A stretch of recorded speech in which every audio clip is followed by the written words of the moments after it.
I always get a culture shock whenever I'm in a different environment like this one. I'm not used to being around people that celebrate rather than condemn my work or my sexuality. I'm not used to this sense of belonging I feel being around you all. I always expect brutality, not protection, when I see the police. In the Uganda I grew up in, there was peace. We were taught to love one another, to be tolerant towards each other. If a neighbor's children did not have food for the night, they would not be left to go hungry. Children from extended families ate from one plate, we played together, and we were taught that community was the key to success and prosperity. Beyond this seemingly community ideal bliss, as a child, I noticed that some married women had bruises on their faces every morning. And yet they never dared to speak out about domestic violence, even though it was so clear to me. I was a quiet but observant child, and I knew back then that silence made people comfortable, although it was also clear to me that silence was a problem. In the Uganda I grew up in, I also learned that people who were different would be frowned upon. I'd heard disturbing stories of women who got pregnant out of wedlock and were taken on an island and left to die as punishment. As a child, I knew I was different, but wasn't sure what that meant. There was no one to talk to. There were no role models to look up to. I remember on one occasion, my family and I were watching a Queen Latifah film, and I told everyone I liked her. And one of my brothers said, "That girl is a lesbian, she's not normal." Without much thought, I told everyone I liked her. And I don't see anything wrong with her. She's a good actress. I had a very hard time that day because I defended Queen Latifah's alleged sexual preference. Whenever I went to church, my pastor made it a point to say, homosexuals will burn in hell. Homosexuals are the worst deviants in society. Living in this kind of environment made me repress my feelings. It made me obedient and afraid. It made me conform to society's standards of who I should be, even though this conformity benefited everyone but me. I was a non-practicing, God-fearing lesbian for a very long time. My naivety made me wonder why we were being attacked so savagely. We had done nothing wrong. I remember sitting in church one day, and there was a petition being passed around after the anti-homosexuality bill was introduced back in 2009, and we're all being encouraged to sign it, even though at that time it contained the death penalty. I was heartbroken. The place that I had expected to find acceptance and tolerance had become a breeding ground for homophobia.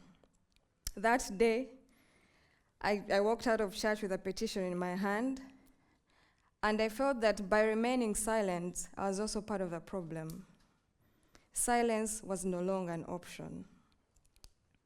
While I was at university, I always heard about gay rights activists, and I always wondered, how do they do it? How do they walk around in town? How do they deal with the shame on themselves and their families that come with working on gay rights issues in Uganda? I never pictured myself doing this kind of work. It was scary for me. I knew it would come at tremendous risk, and I had to ease into it, of course. The anti-homosexuality bill that was introduced in 2009 was a very, very scary piece of legislation. It went as far as stating that people would get prison sentences for touching with the intent to commit homosexuality or for failure to report suspected homosexuals. It also went as far as providing for the death sentence for certain types of homosexual practices. After my university studies, I decided to join the fight against this anti-gay campaign. I became part of a small group of LGBT activists that were leading the LGBT movement in Uganda to fight this increasing threat to peace and justice. As the co-coordinator of the Civil Society Coalition on Human Rights and Constitutional Law, I'm coordinating a coalition of about 50 diverse Ugandan NGOs that came together in 2009 to fight the anti-homosexuality bill. Our work revolves around doing advocacy and lobbying against the anti-homosexuality law and demanding for rights that are inherent to all Ugandans, not just heterosexual Ugandans. We do this work through public dialogues, for example, at public universities, where we bring together academic people, LGBT activists, students, media personnel, and even anti-gay campaigners.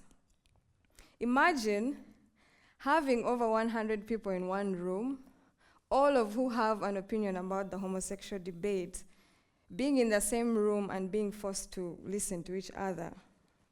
Through these dialogues, we try to educate the Ugandan public about the bill, that is not just about homosexuality, but it is an indicator of government's failure to protect human rights of all Ugandans.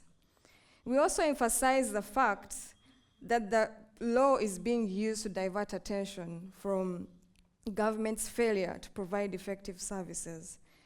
After all, people had become so excited that Parliament was going to punish homosexuals that they forgot to be more critical about what was happening, what was going wrong in the country.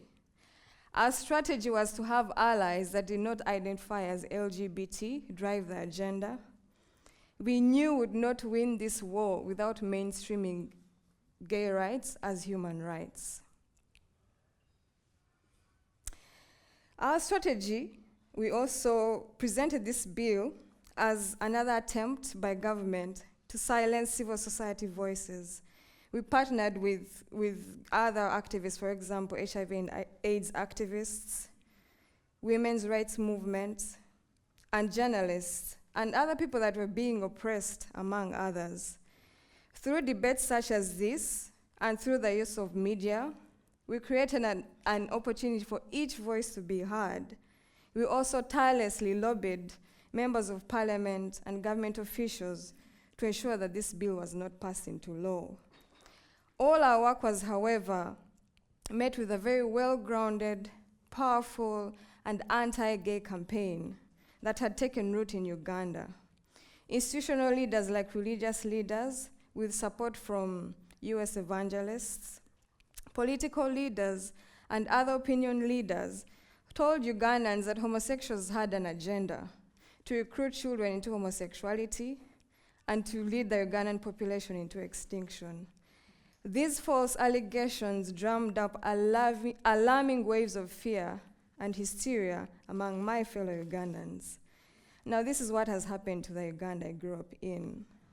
The communities who taught me love and tolerance have become wary, fearful, and vigilant. Families are denouncing their LGBT children, like a friend of mine who came out to his father, and his father almost ran him over with his car. Why? His father said he'd rather have a dead son than a gay son. Or like my mother, who told me she would hand me over to police if I did not stop the work I was doing or change my sexuality. The police are picking up suspected lesbian and gay couples from their homes and taking them away in the middle of the night, subjugate them to inhumane treatment, for example, forced annual examinations and isolation.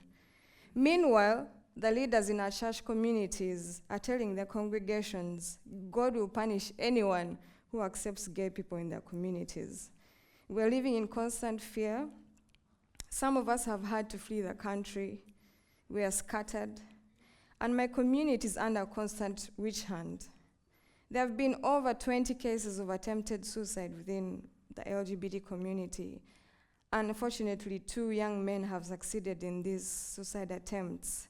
They said they would rather die than continue to live under this oppressive homophobia. In the face of these increasing dangers and the odds that are clearly against us, as Ugandan LGBT leaders, we remain defiant. We are determined to continue to fight. We refuse to be pushed underground. We continue to fight for our right to live in peace, free from discrimination and violence. We have filed a petition against the anti-homosexuality law to declare it unconstitutional and hopefully to have it repealed. We continue to have dialogues with law enforcers to ensure that the effects of the law are mitigated. We continue to work with the international partners to ensure that our government is held accountable. We look out and take care of each other. We respond when any of us is in trouble. We continue to document security cases to advocate for tolerance in our society. As leaders, we can't let our community down. We stand to lose everything if we give up now. We refuse to be pushed back into the closet. The closet is dark, lonely, and scary. The Ugandan society describes us as a moral outrage, misfits, undeserving of national identity, but we have chosen to be called Kuchu, a self-identifying non-English term that we have chosen as LGBT Ugandans to identify each other amongst all these derogatory names that they call us in our local languages. Maybe I've always been naive about society's sense of fairness and justice, but the African culture that I accept is one of Ubuntu.